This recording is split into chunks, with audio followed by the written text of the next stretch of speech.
Right, and that's just reminding you about it.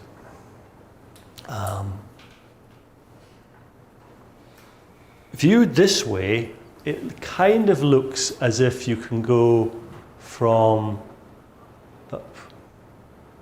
when I wish to point, I keep hitting the wrong button.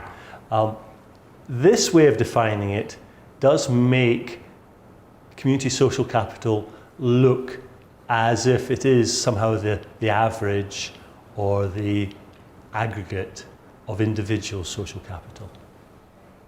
So individual social capital is the levels of trust, the group working, the networking, the memberships, the cooperations that an individual has with society around them. And then the community social capital in this view of the world is a sort of overall measure of how many of these relationships there are within a population. So rather than just focusing on the individual and looking at their relationships, you're looking within the community. So that way of looking at it does seem to suggest community social capital could be measured by somehow adding up or combining all the individual social capital. But as I said, there's a question mark whether there's something extra there that's being missed. Please. I can't distinguish the level of trust and the density of trust. What is the difference? Okay, right. For an individual, we can think of the level of trust. I trust you very much. I trust you a bit. I don't trust you. So that's a level of trust. Now, if we think, imagine sort of beams going out, connecting all our heads, and then you've got a beam coming back this way, you trust me a lot or a little, but we can imagine there's another one across here, and you trust a lot or a little. And once we, if you like, take the average of all these connections, an average of the individual levels of trust, we're getting what is being described here as the density of trust. Thank you. Yeah? And so the density of trust will be quite low if in our individual relationships we have a low level, but the more we have a higher level, higher density is developing. I think that's what it's trying to get at. But that view of the world assumes there's nothing else. You know, it's individual trust, and we can add it up and we get community social capital. But sometimes there's a sense that maybe there is more. There's something rather sort of indefinable. And I suggested maybe one way of looking at it, and I'll come on in this afternoon's lecture, is think in terms of externalities or spillover effects. And also something called public goods, which I'll be talking about this afternoon. And that's in economic jargon would explain why community social capital might somehow be bigger than just adding together the individual elements.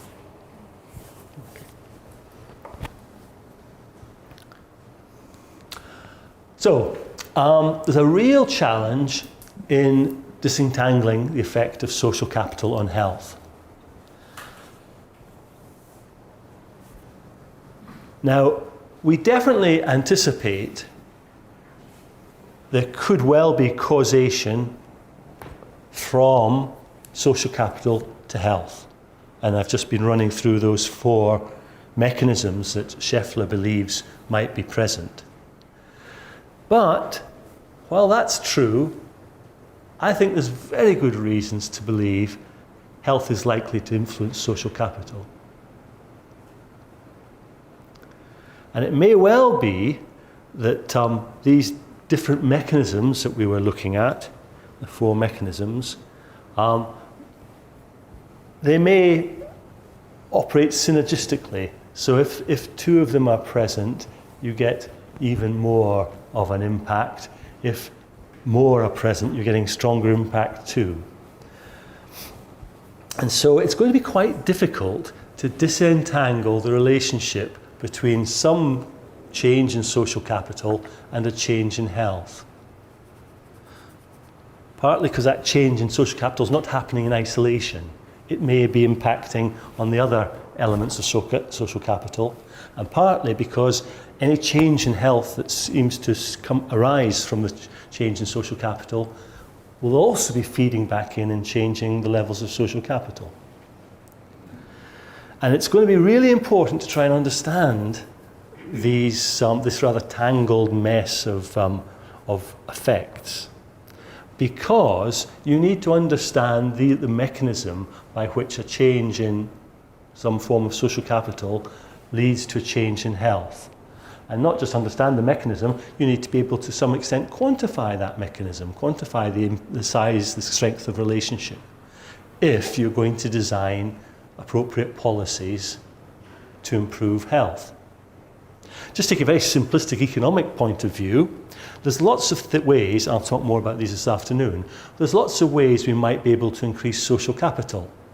But if we can't quantify the benefits in terms of improved health that arise from the change in social capital, how do we know what resources it's worth and what effort it's worth putting in to increasing social capital? So we might be fairly confident if we adopt policies which increase social capital, we'll get better health. But if we're going to make a decision about whether to implement a particular policy, we need quantifiable information on the impact on health. We need to know and we need to know how much it costs to increase social capital. But we'll get on to that more this afternoon. Right, here's an example of typical economic approach, and I'm not going to go through it in huge detail, but just enough to give you the sort of flavour of how economists, to some extent health economists, go about it. Economists like, first of all, to start by developing a theoretical model. And a very standard approach in economics is to start with something called a utility function.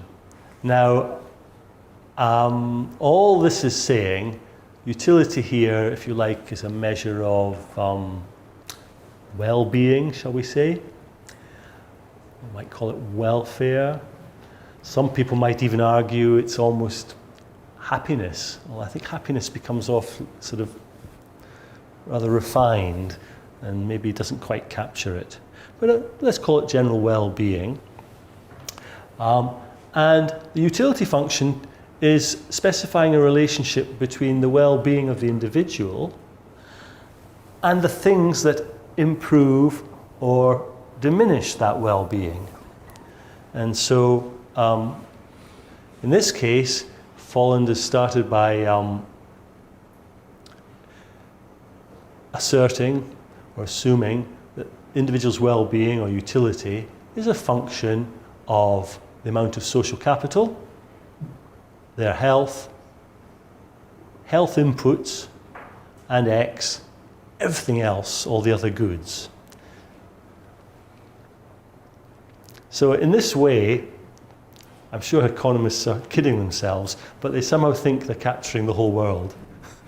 Because what have we got here? We've got the well-being of the individual.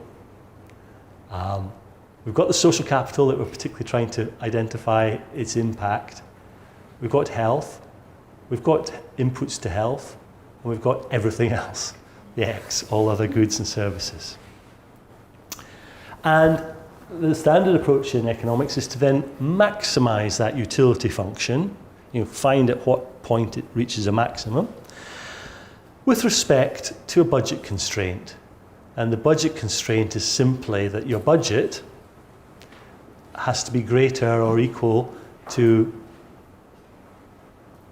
the health inputs you're consuming times the price of the health inputs plus X. Now X doesn't have a price in front of it because to make life simple, we normalize the price to 1. So you can imagine, actually I shouldn't be, I'm probably doing economics a disservice here, but so there's actually a price of all other goods, but we normalize it to 1, and so it disappears. And so we have this very simple budget constraint. The amount you spend has to be, or the amount of money you have available to spend has to be greater than the amount you spend, and the amount you spend is what's on the right-hand side. And so you maximize utility, and you're trying to find out in what circumstance will this individual, what combinations of X, C, S, etc., what combinations will give the individual the greatest well-being, or sometimes satisfaction, sometimes utility, given their budget constraint. Because of course, as we increase the budget constraint, we can all consume more health inputs, we can all consume more of other goods, and that will make us better off. But we can't increase our budget constraint. We've got a certain amount available to us. So that's where he starts. He then develops some predictions from this simple model. First of all, assuming that the health input, C, is a health good, something that will have a beneficial impact on health. For example, clinic visits. Or it could be medicine or something like that. He then looks at a situation where this health input is actually a health bad. So that could now be things like tobacco consumption or alcohol or that sort of thing. So that's his underlying model, and he develops some predictions about the relationship between these different elements. He then, in the empirical part of his paper, goes on to look at 4 what he calls healthy risk behaviours. I don't know why he doesn't say health risk, but healthy risk behaviours is how he describes them. And there's 4 behaviours he looks at: smoking, cocaine use. I should point out Sherman Folland is an American, and this, I think they're a bit more interested in cocaine than the rest of the world is. I don't know why. It might be an interesting sociological study why cocaine consumption is high in the US. Anyway, cocaine use. Inactivity, that's the being too sedentary. Actually, every half hour I should get you all to stand up and then sit down again. It's good for you. It's really bad just to be sitting there all day, you know that. Anyway, so inactivity, physical inactivity. So he's going to look at that form of behaviour. And the final thing he's looking at is mortality from cirrhosis. Why he's chosen that one, maybe he just had better data available on it. I'm not sure. But of course, a main driver of cirrhosis, well, probably having unfortunate genetics would be a factor. The main driver is excessive consumption of alcohol, among other things. So those are the 4 empirical areas he looks at.